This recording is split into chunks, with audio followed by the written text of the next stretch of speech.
पाइबा पाऊ थाए एवं आपण मानकर परिवार जड़े सदस्य कि जेकोसी रूप में उड़ कहीं सब सांगे पाखे रही एमती भल पाइबा आशीर्वाद चाहती पारे ये महाप्रभु पाखे मुझे प्रार्थना करी आज ये बड़चणा महोत्सव आज चतुर्थ संध्या मोर बड़ भाई अमर भाई बापू भाई अमर नायक भाई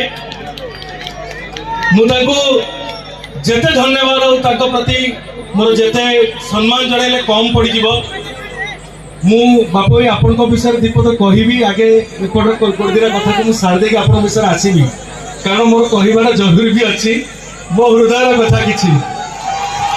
मनोरमा आपन को मोर सम्मान मोर बहुत बहुत स्नेह एवं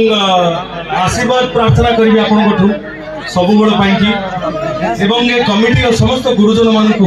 मु मोर दुई हाथ जोड़ी मोर कोटि कोटि प्रणाम जनाऊँगी मोर मंच तले थी मोर गुरुजन मानक मोर प्रणाम जन आपण आशीर्वाद भिक्षा करुँची एवं